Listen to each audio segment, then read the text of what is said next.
Girl,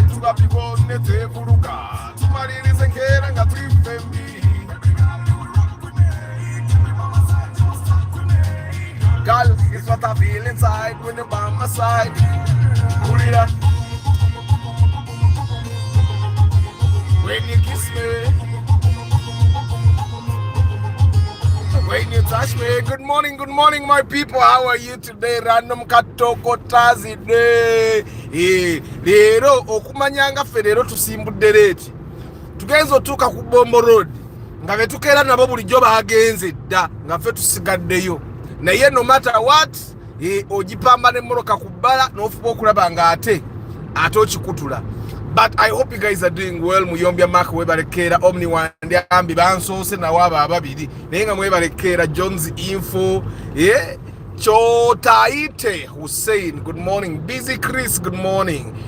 Kisembo Josie, good morning. Viola Namiro, good morning. Bana abana bakoze Piero imwe abalabye abana bakoze Piero bana abange bote banakola Piero naye nga muli mutya muli steady sinakola ku 12 olaba ne muvuga speed nkaaga ku express Oriema Marvin, good morning.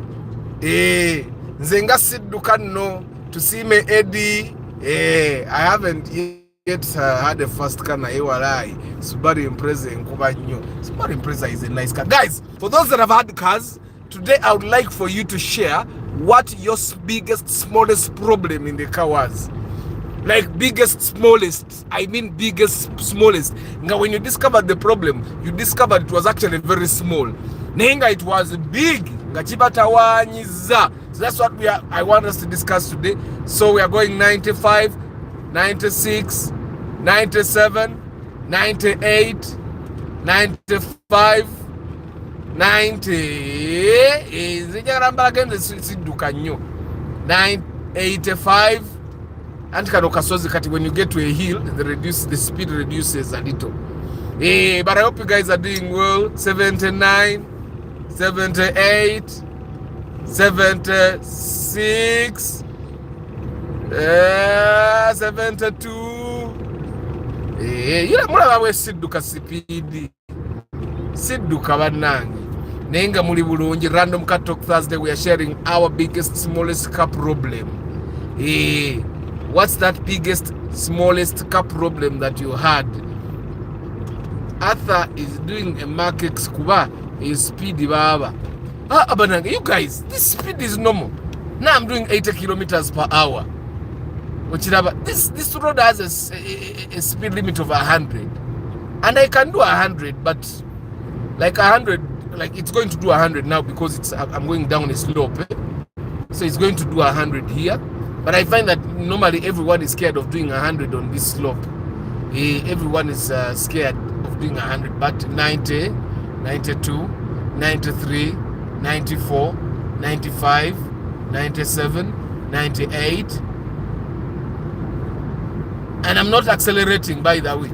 Ekigere kyange kiri ku standby. 98, constant speed 90. And if my car had cruise control, I'd probably be going 80 kilometers per hour. But it doesn't have cruise control.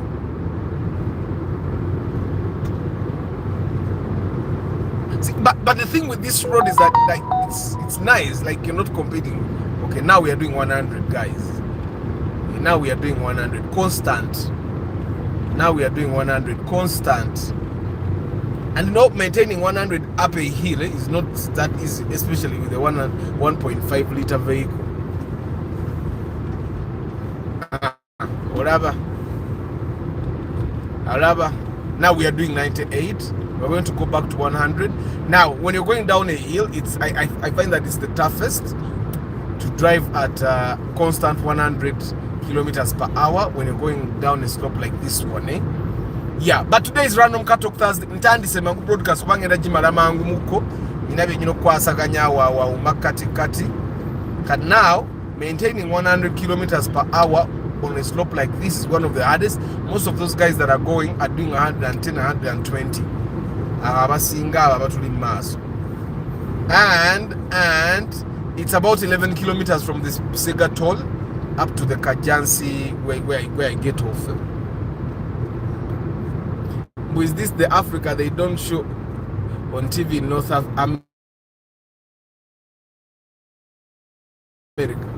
So when they show things on TV, they don't just show the roads. They're supposed to show other things as well. They're supposed to show villages. They're supposed to show hospitals. If all those TV stations were limiting their imagery on the roads, and of course it also be literally one road. We have one road like this, the Entebbe Express. So we are doing 98 now. We are doing 98.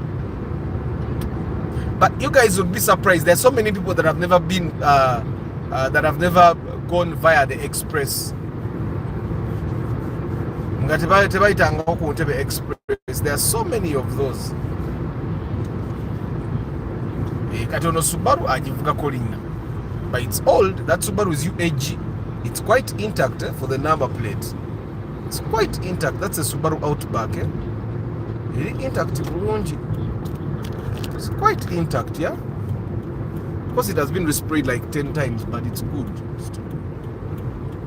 It's intact. So we are going off the express, and then we are going to go to the Munyonyo bypass. But that's what they call it. That's like when you get off this, then you go to the Munyonyo bypass, and then you have to do, and then the Munyonyo road, you do 80 kilometers per hour up to Munyonyo, which take care.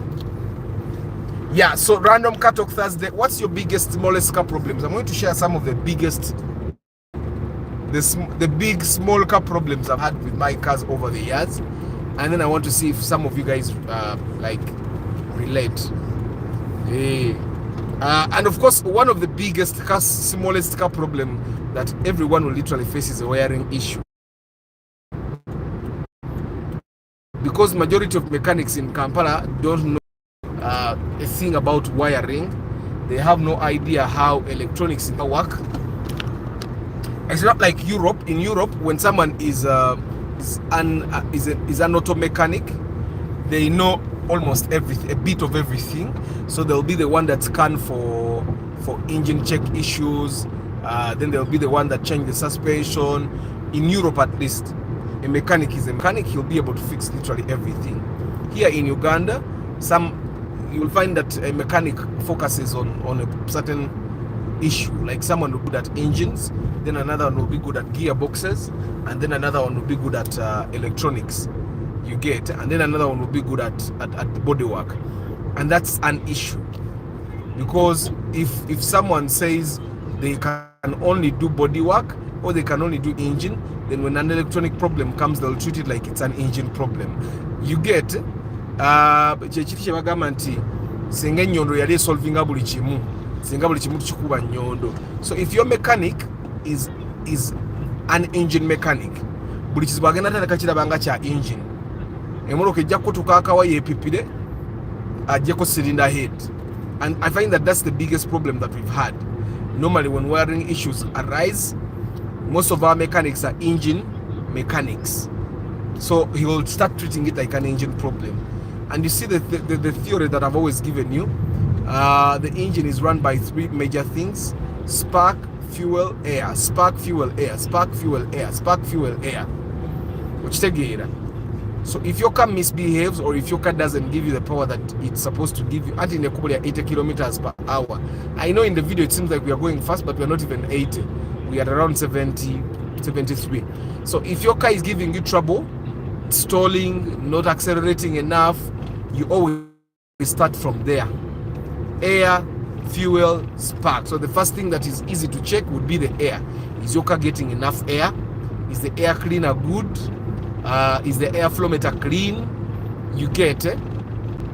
Now, normally when that is okay, then tugenda ko ku chimiro. Chimiro, is the chimiro clean enough? Because normally when I have to change my air cleaner today, if you don't change your air cleaner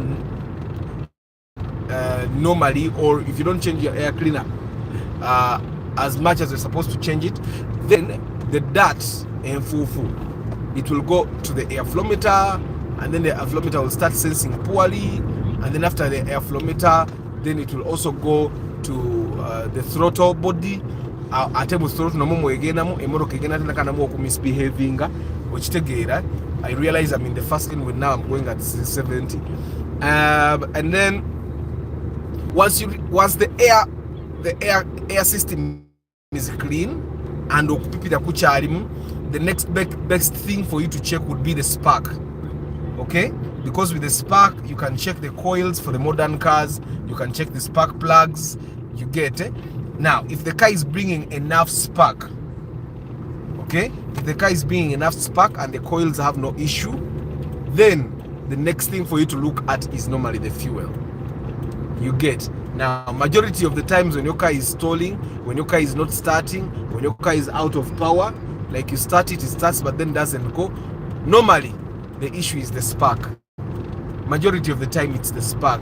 Now the spark works with the fuel. No. The spark works with the electronics. That's why I say some of the biggest car problems people will face will be wiring problems. Because if you realize the spark comes from the coils working effectively, and then the coils come from the computer, the wires come from that system of the computer, and then we have a bunch of fuses, we have a bunch of relays, you get it? So that normally when your car runs out of power, makanika inaina ategeera keberebi ebintu bisatu. Are we getting enough air? Are we getting enough spark? Are we getting enough fuel? You get it? So if you're getting enough air, you're getting enough spark, and you're getting enough fuel, your car should be running properly. Okitegeera okujjako then ng'ate akaliro keekwatiddeyo, because if your engine is working properly, then the next thing you're going to be checking will be your gearbox, because kati ate mmoroka weebeera mu nfu nga mukutambula weekuwa obuzibu naye nga we have enough spark, enough air, enough fuel, then that means in one place you can rest, and you can rest when you're in one place. Borevinga, it revs all the way. And what I mean by it revs all the way, I'm going to step on my accelerator, you'll feel it. So if you're in one place nga bolinya kumuliro bote moroka emalayo, yeah, naye nga bw'oteeka mu gear okusimbula tegenda, then that's when you have to also check your gearbox then, because gearbox esobola okuba nga gear tesaayo hydraulic nga yeetaaga okwozaako mu katimba, because we've seen that there is a car, one of the very first people I inspected for, netumulaga emmoroka eyo n'agaana okugigula, ate yali agenda vuga Uber nga alina $1,12,000 ayagala kugula emmoroka. Then I took him to a Vista Adio which was being sold at 10 million I think, n'agigaana. At that time emmoroka eyo nga teyina maanyi, okitegeera. Netumugamba emmoroka eno ogiraba, emmoroka eno ogenda. I had actually showed it to another person naye yagaana okugigula. Eventually the person gwena sooka okugiraga went back and bought it nga siriyo, you get it, because yatambula n'atambula nga teri mmoroka eri mu sente gy'asobola kugula, and then he went back and bought that very car. But the person I'm talking about is like the person number 2 that I was showing this Vista. I was telling him, if you're going to do Uber with your budget, I would suggest you buy this Vista. And he refused to buy it because it did not have power. So the owner actually just washed the katimba of the gearbox. Sometimes it's just the sensors in the gearbox that needs cleaning. Sometimes you just need to change the hydraulic and all that. But you see what some of the problems, you just need to know what steps do I take to make sure that I solve the problem. Now I find that the other problems that we normally face with the car that end up being very big yet when they are very small are suspension problems. And I've realized that some of the mechanics that we have, when you show your mechanic that you don't have money, what that mechanic will do is that for him he will keep working within a very small budget, and that sometimes means that he'll also replace the things he's not supposed to be replacing. No, I mean like putting back, not replacing. When you show your mechanic, mwana wa Subaru kyasinga okukola kutukubira kere teina witeva mu kifo. So when you show your mechanic that you don't have money, what this mechanic is going to do, with the suspension. What he's going to do is agenda kunyigamu nebyatalina kunyigamu, even the things you are replacing. So I met my cousin who is driving the Corolla. Nga bajeyo bukono biki biki naye nga bubinyo ball joint bibinyo, but the mechanic yabadde agenda kunyigamu because ono yamugambe talinawo kasente okitegeera, and then we told him no, you need to replace it. Naye nga he had the money, so eventually he went to mobile money, got the money, and they bought new things. Sometimes because you have made them see that you don't have enough money, you get, and that's not a position you want to put your mechanic in. That's a position you want to put yourself in. Nti bwanyiga mu bintu ebyo naddamu n'abinyigamu kati bitandika okufuuka ineffective. It also depends what you're using the car for. If your car is hardcore, like it works, nga walabe moroka yange neekola ine moroka yange epatikana kati mulabe mara ovuga olugendo luno kumacha. Like in the morning I do this distance, and then immediately when I get to my office someone is waiting for inspection. Then we're going to then I do this trip again in the evening. You get kati ne moroka ebe ekola obo ino jikumanga na muze moroka yange twansi teri chifu teri chifu. As a matter of fact, literally, like every time I do something this car, I take it for wheel alignment, wheel balancing. We bana basubu tebamanyi motoka mulabe abana basubaru tebamanyi motoka mulire kati agenda kuba ulira ekyo kyokka kye bamanyi eranyi kulinnya kumulira tebamanyi motoka. Guys, I have not told you a story. Today morning tubadde tuyingire kubo ne tuliyingira bulungi ku Bombo Road, then the Tiguan guy ogenda labo mwana wa Swaru bamanyi okulinnya omwira agenda yitawo wano mbuterevu wano batereera naye mugambe tudde mbifa ebiri tricky ojja okulaba nti tamanyi motoka. So anyway, we get into the road and the Tiguan guy comes and overtakes us. Now overtaking. Nekati, you guys have told you time and again, Bombo Road is a road of people that know cars. If you don't know how to drive, Bombo Road yekuremye. Na yisanze nemuleka tutuka tutusetula tukumabanda unemuita kone moroka endala satu nengenda. Kakati ata from then did the guy see me again nzenga mulengera musaidi mira arwana waliwo ebifo ebimunga biri mu technicality. I don't just be there stepping on the accelerator or take it. But of course now if you also respect the speed limits, this is where like it limits you. Like now I'm really doing the speed limit here 80 kilometers per hour. Which take it kati oyo Benza atuiseko, he's doing more than the speed limit. He's probably doing like 90 to 100, and that's not proper. Normally, he's just a student.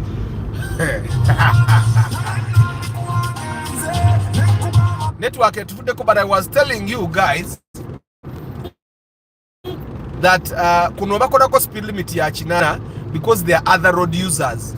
So they try to keep everyone safe by limiting, by making sure you drive the proper speed. Or kati olaba oli ampiseko wa benzi nga avuga 10 naye round about tujitukiddemu kwekumu. Some of these things olina kuba trick, olina kuba ng'omanye mmoloke nnyonnyo kati olaba like for example Bombo Road wano mukugolola siwe tuyisiza waliwo enguudo ezimu nga toyisiza mukugolola nga mukajja mu confusion nawe olina okuyisiza swi awo n'okuba emmoloka nga 20 kati when you get a head start of like 20 cars eyo space nene zimoroka 20 mwemuli abagwagwa mwemuli abatamanyi mmoroka mwemuli abatategeera okitegeera abo bonna obo bayiseka 20 kati n'olega okitegeera kati then of course then you also need to know the shortcuts, you need to know the bypasses, you need to know okitegeera, you need to know a lot.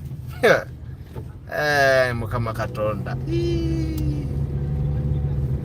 Katono babo anavuga trailer. You get the next upgrade for me in my permit is going to be the next upgrade is going to be the I think it's the forward, because you cannot get the trailer or sino truck permit before you get the forward. So eyo jengero soko teka mweyonjivuge yo ebyombimanyi ebyombikolanga. But then I'm going to have to go and practice how to drive a sino truck, because the sino truck has a lot of funny gears. So I'm going to go and practice because then the next permit they give you would be a 10-wheeler. That's a Sino truck. It has 8 wheels behind, 2 wheels in front, and that's a Sino truck. And then afterwards you'll be able to get a 20-wheeler. Yesu zona permit njagala nzitekemu mu class zona njagala nzitekemu mu permit yange. I lose nothing when I put them there. Yeah. Guys, what's the biggest, smallest car problem you've ever had? So I'm going to start reading your comments. Yagala gula wano muogo. Kubangena na basi bula mangu dachika nga asatu mugenda zinde kira ngende baga mencha lwachi na zibasabe dachika asatu.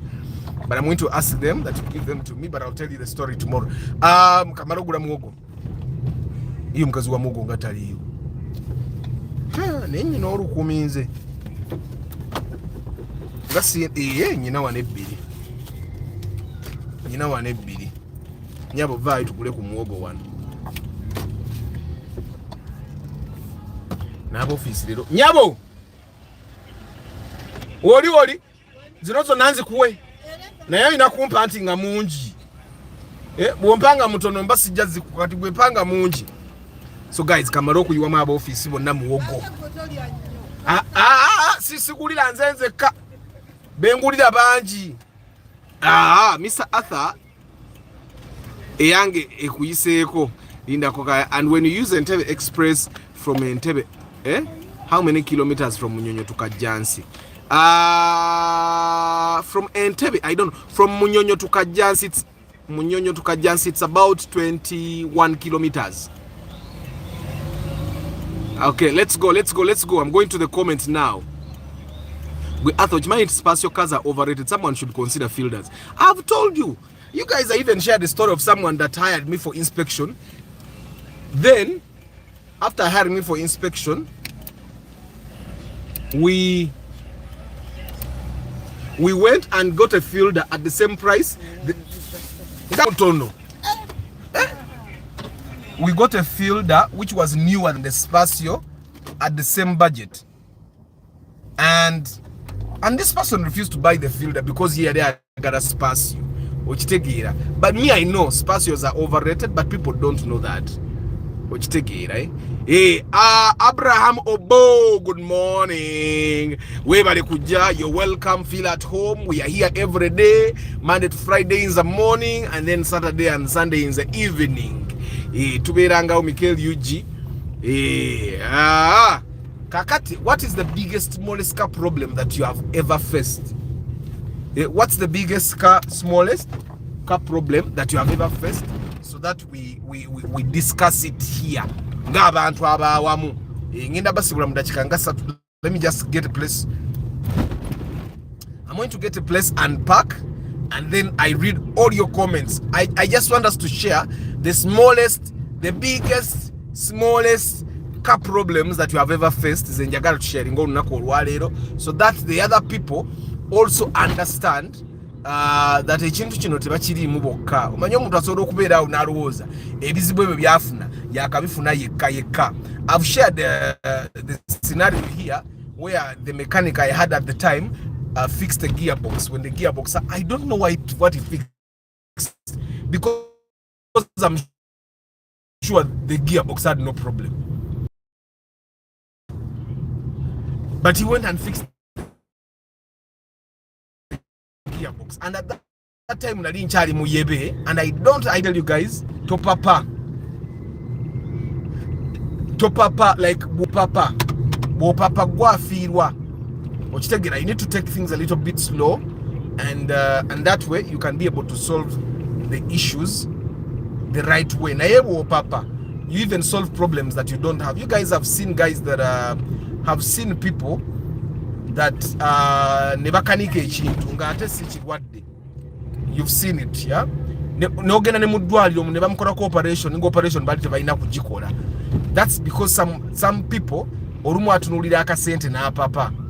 Bwatunulira akasente na akozesa omuntu ensobi oba nakanika ekintu kyatayina kanika. So guys, what has been the biggest, smallest car problem that you have faced as an individual? Share it with us. N'abalala bagifune ate basobole okusolving ebizibu byabwe nga bagenda mpola. Nabagambye morokayo essaawa eno bw'ebeera epipira. 3 things to look at. Emorokayo bw'ebeera epipira, obanga teyina maanyi, obanga tesimbula, obanga terinnya. you start from those things.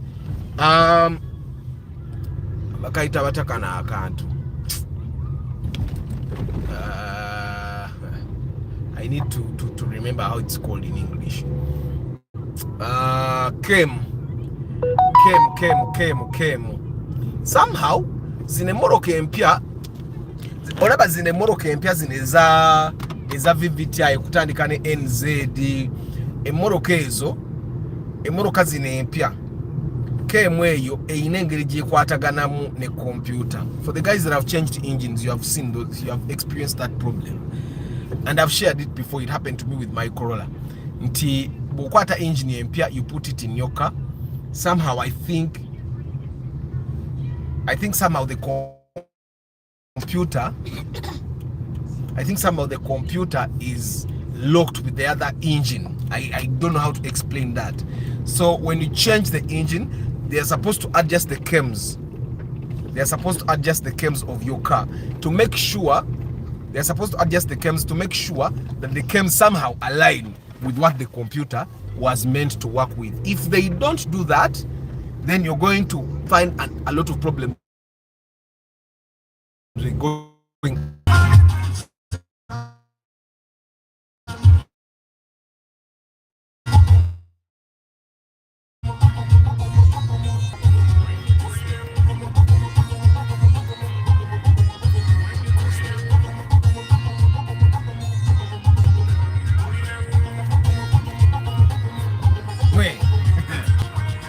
Then I get Moroka.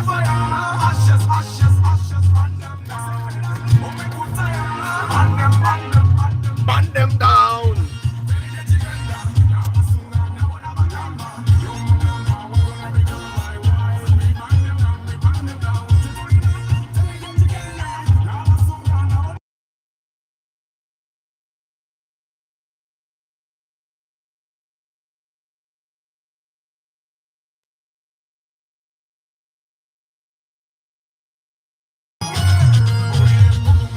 So guys, Arthur, when you use Entebbe Express, how many kilometers is unachizem?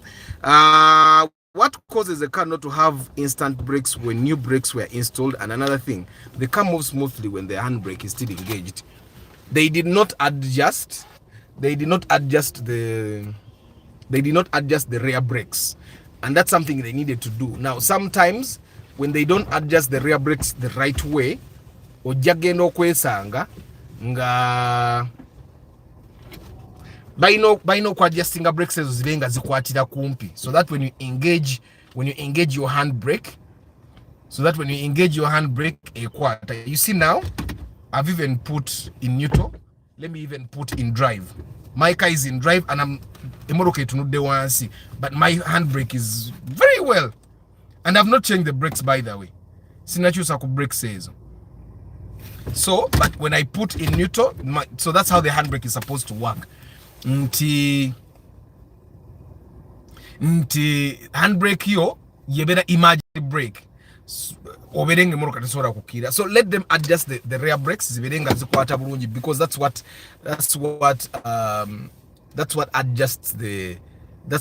holds the car together when you're parking, eh? But okay, but mabega. Busy Chris, yes. Guys, you're 36. Come on, like the broadcast. Ngenda basibula after this, ngenembe ko bimaliriza wano. Travel live vlog, Juma Ali, Sebugwao Medi, Jonathan Semuwanga, Stephen Omuria, Abraham, check your brake fluid, low level, try to find leakages, Savo.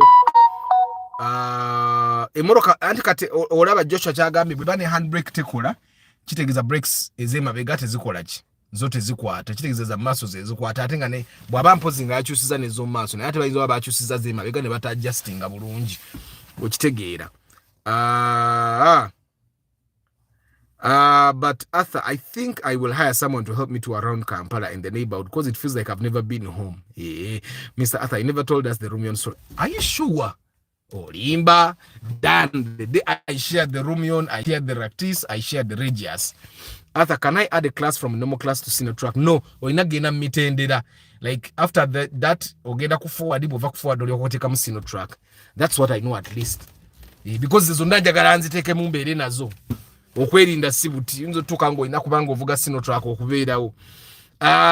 Henry Modern Drinks, George Senkubuge, Oriema Marvin agamba, Arthur, mine is not a car problem. First throw light on Nissan Tilda.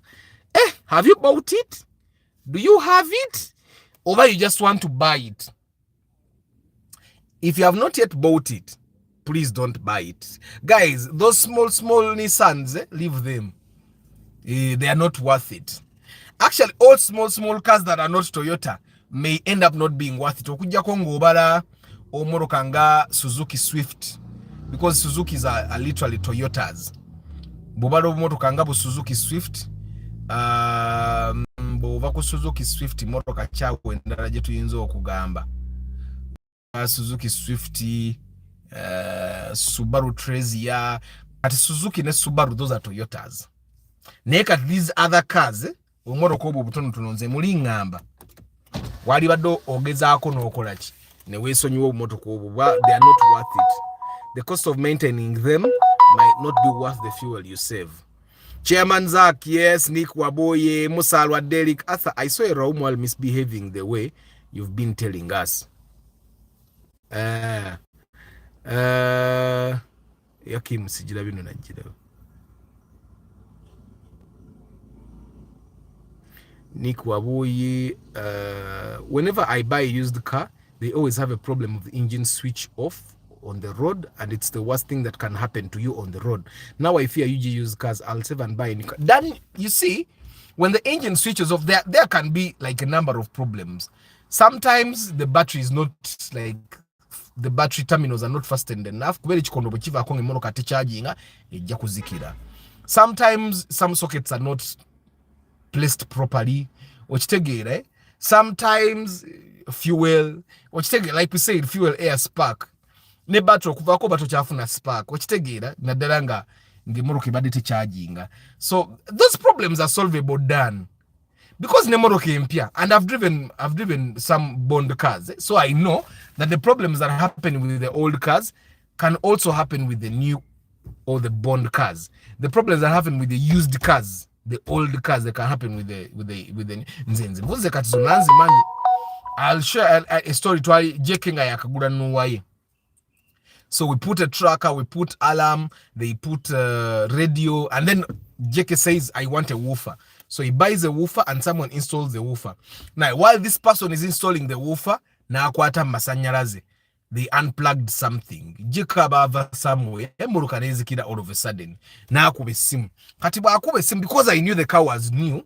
I sent the mechanic and I told them, what was the last thing you did? And indeed, it was the last thing they did in putting a woofer that had brought the problem. So once they undid the woofer, they saw where the wires of the woofer went, they saw what the problem was. So sometimes things are as simple as that. Fuses. Fuse problems. So me, I would not encourage you to stay on borders and risk your life. Mbolinda kugura moroka ya bondi. Sita kuchigere nagana at least navugalole.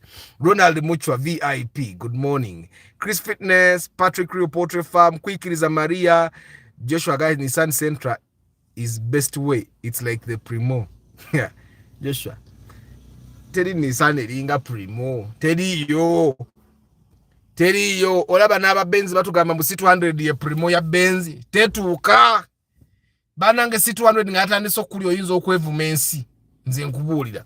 Arthur, I need your help. I'm buying a car on Monday. I want you to inspect. Musa, you book in advance. My car battery keeps on misbehaving after parking like an hour. Ngatecha akuba. Anti battery katichusa battery. But first go get it measured. Balabobe moroka charging. Because sometimes the battery will be okay. Na inge moroka yita charging moroka jijuza. Then you also need to check if you have things. Sometimes you'll pack ready sigaramu, or sometimes you'll pack ekisumzo kireka mu CC. Sometimes you'll pack ngobutala busigara ko waliwo butalo bulenzi jobo. Find out if there is nothing that is checking the charge of the battery.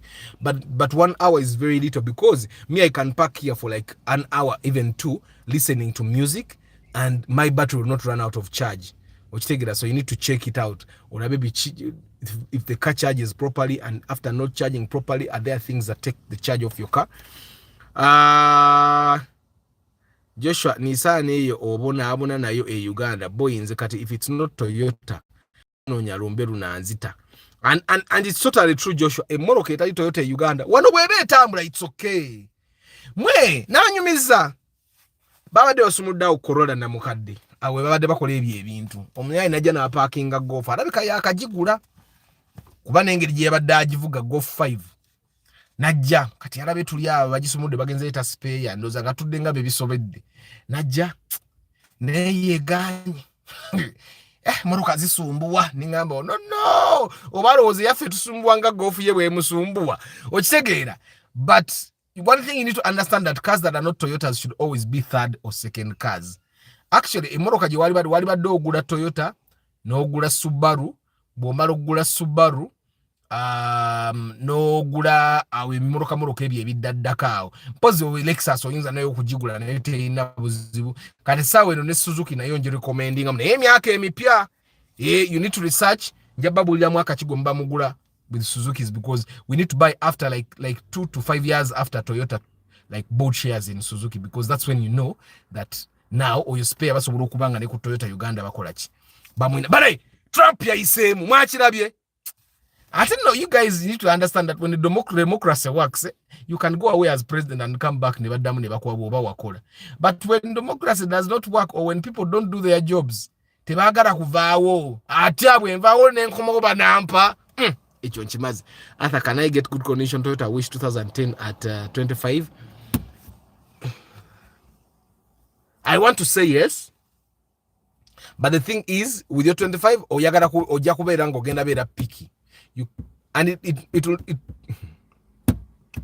will be like 2008, 2009. It will not be 2010, because 2010 is what people are buying now. Jeba chagura in terms of Wish. But yes, you can get the model that the shape that is 2010, but not the 2010 make, which take it, right? But yes, 25 is good budget.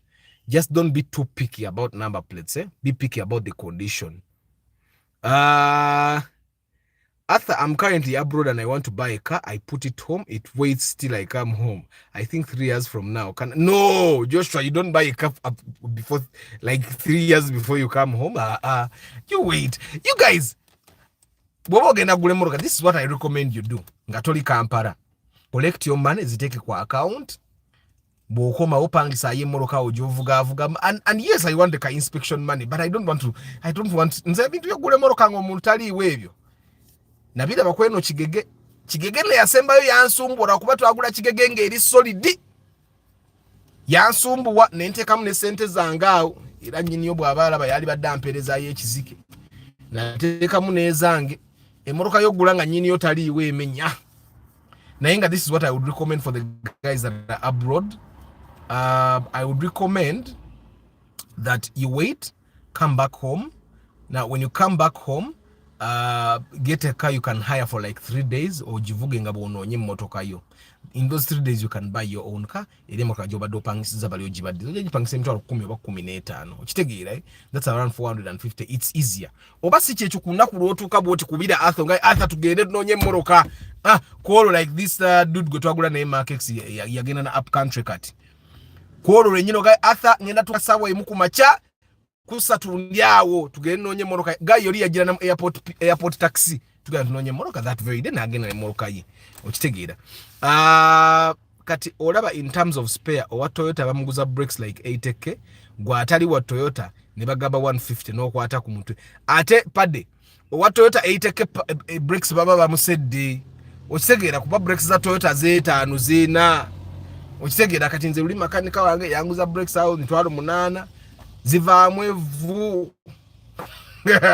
Nze naldo okulabe ziyika nyagana kuzikeerako zinzuba zaawedde nako nenga ate bazinseera. But overall I find that Toyota is the way to go, especially oba tonnagaggawala nnyo. Arthur, nsanze 10 ku BR bakikola batya? UR encard no emoroka kata yinzo bagiguze mu auction ngeriko namba za kitongole ng'ayina okusaako alina okusako namba plate za bulijjo naye nsanga balinamu wa BR. Joshua ebya Honda oyogera byaki padde Honda nga yagivaako dda ayagala gula ekipusaamu akakkane ebya Honda yabivaako. Emmotoka ezitali Toyota bannange esobola okuba nga nnamu naye n'otuuka okunoonya sipeeya agiyambako okutambula obulungi. Kati olaba emmotoka esobola okuba nga yeetaaga kakono bagikole wheel alignment kakono, akakono ne kafuuka akakono. Kati Honda ya Pade yali etokota bulungi ng'esobola okutambula, steering nefuuka steering. Pade si wavira ku Honda guys, nakatandika obasiibula bannange. Omanyi mbeera wano n'ennyumirwa emboozi muyombya Malcolm ni wandeyambi John Jones info Chotaite Hussein, Busy Chris Kisembo Jose Viola Namiro, Oriema Marvin Omni Wandiambi Mugalasi Joshua Mix Farm Tusime Eddie. How many times I entered the toll gates once? James Bond 009, Michael UG, Toddy Ronald, Sereko Starch, Travel Live Vlog, Juma Ali, Ben Kako, Tarema Samuel, Dan Nyesingoma, Henry Modern Drinks, George Senkubuge, Chairman Zach, Nick Wabuyi, Mugalasi Joshua Mix Farm, Ronald Muchwa VIP, Chris Fitness Rubulwa, Patrick Rio Portrait Farm, Kasibante Aksam, M. Musa, Kavuma Farouk, Engineer Joshua, Andrew Davis, Munoza Sibamazeyo, Jovan Chibirige,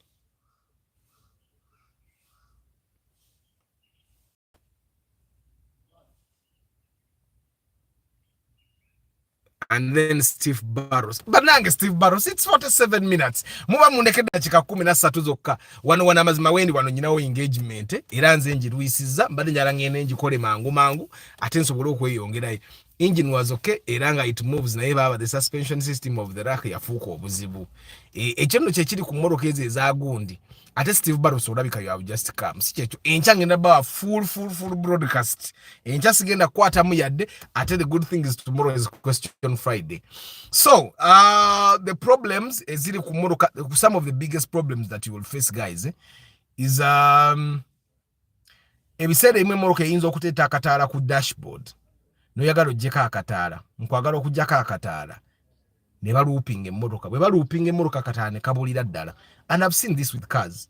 Akataala ako bwe kabula n'olowooza the problem has disappeared. Waliwo abantu abajjako obutaala bwa engine check ne kabula emmotoka neeba nga tekyaleta kataala ka engine check. Emmotoka bwe batekyaleta kataala ka engine check kitegeeza when the engine gets a problem that it has to report, the sensor will report it but the light will not come on the dashboard. And bwe baba nga bakaggyeko akataala kitegeeza emmotoka esobola okufaako n'ekwata n'omuliro nga totegedde.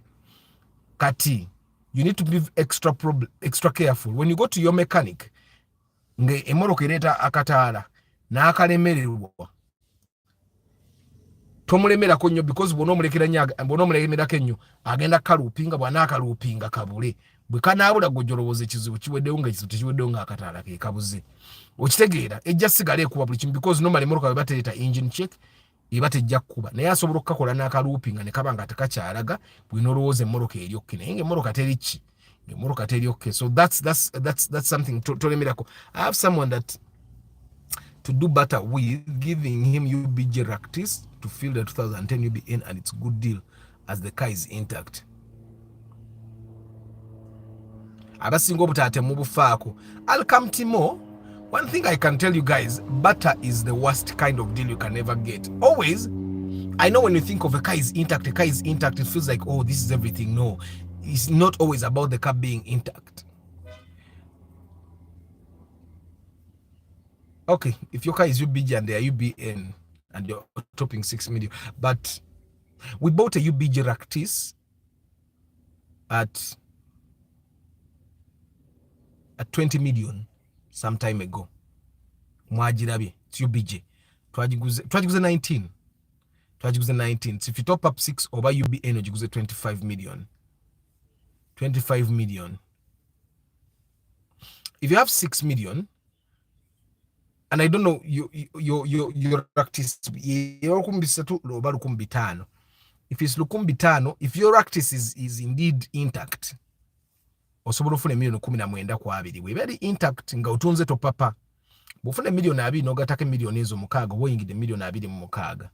Ku million ezo 2 mu mukaaga obuza ko sente mekufuna emoroka empyo okusinga UBN.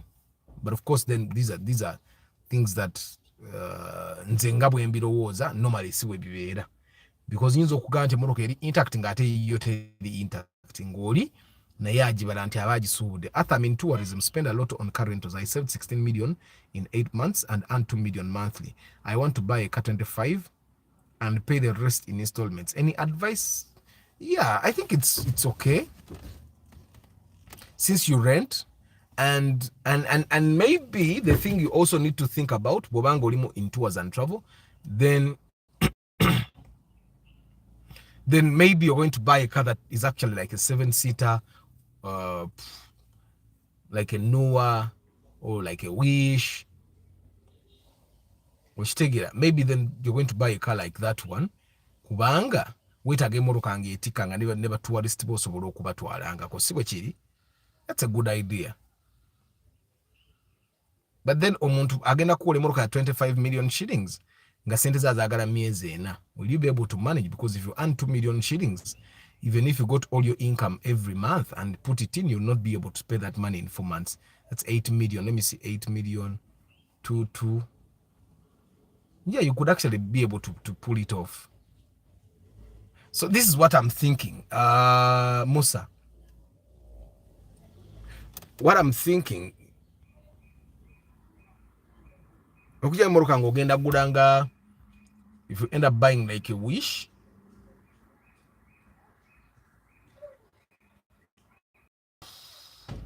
banga Wish, if someone is selling their Wish at 25 and you're giving them 16, then they're going to sell it to you at like 27, 28.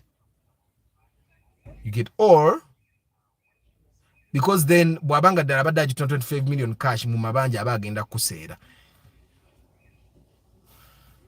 Kati awoloza togenda kwata ezo millions 16 gateke million nga 3 ogule sienta obere kale nga tuli ku pressure osoko oguleyo ka sienta okavugemu. When time for upgrade comes, you sell that one and then upgrade to a bigger car. I think that's one thing you have to look into. Oleme kweteka nnyo ku pressure.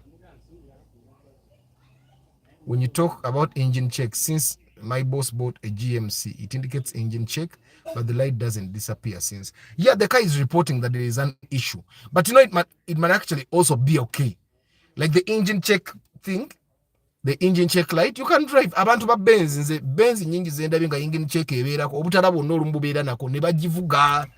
Ye kasite etambula customer kanika realizing nga ero pachino kale nete tukiina uvuga butunakifuna nga tukisaako okitegeere.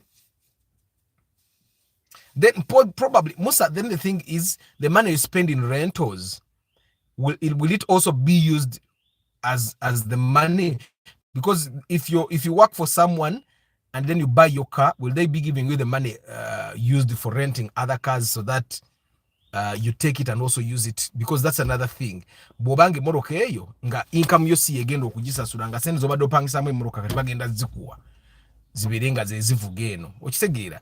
Then you go ahead and you can even wait.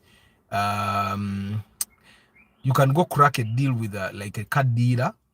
Never, then that would mean if you're going to buy a car of like 30 million, wali bado inake million nga abiri, then you go to the bond ne baguze moroka million asatu kati naku zine moroka ze million asatu zisienta ulaba ne vits asatu mu bbiri.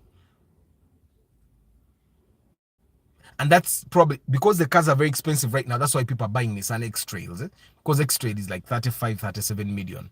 So ngate moroka yendala SUV ya Toyota. It's your business, okay?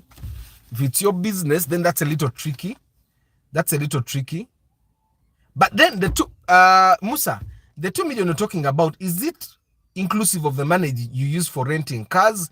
Then because you need to ask yourself, how much do I use to rent cars per month?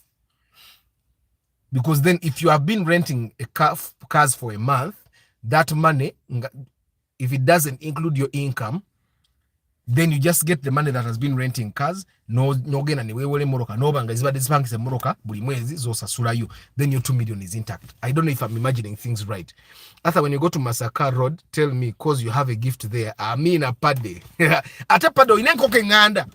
Njagala kuluna nkoko ngandi wangi. Mberenga buli mwezi tuli enkoko.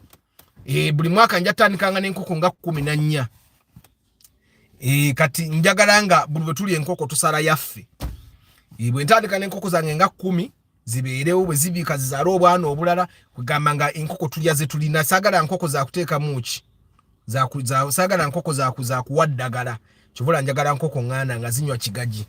I spend about 1.5 every month on rentals. Yes, Musa, if that's the money you spend on rentals, then you go ahead and kati you can get a newer on credit. Jabadu batune million 25 bagiguze million nga 27 28.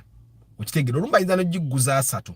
But because you have been spending 1.5 per month on rentals, kitegeza in 10 months you spend about 15 million. Yeah, that means in 10 months you no ojja kuboji mazeyo ate sigalengo ojirina. So go ahead and get a newer, the Valvematic one, oba wish inzo kuba a little bit cheaper. Okitegera. Then the other thing you could do, the approach would be to hire the Wish old model. Zeno nabadde nagala basi bula niba embozi bwe kutakati. Padde njagala ezo enkoko eziri loko tugenda kwogera. 2 million is the profits I make at least every month. Now leave the profits alone. Tandika emoroka je wozese sende zobadde opangisaamu emoroka. Wisha yenkadde je mbadde nkugamba nti wisha yenkadde inzoba ya milioni 2 enungi milioni 2. Kati wisha yenkadde boje wola ku milioni 2 nobawaka milioni 16. Kitegeza wagenda jiguza nga 21. Kitegeza 1.5 times 2 months, that's 3 million. 4.5 myezi 3. Kitegeza myezi 3 ojja kuba kumpi emoroka ngo gisasudde ngo gimazeeyo. Kusendeze za rentals weole wish old model nga nungi milioni nga 2. Bagiguze nebo gisanga 19 nga nungi, that would work. Okitegeera. Wish old model tejja kumenya. I'm a student at Muka, I have 6 million. Can I get a car? Simon, come tomorrow. Sawa nasibudda.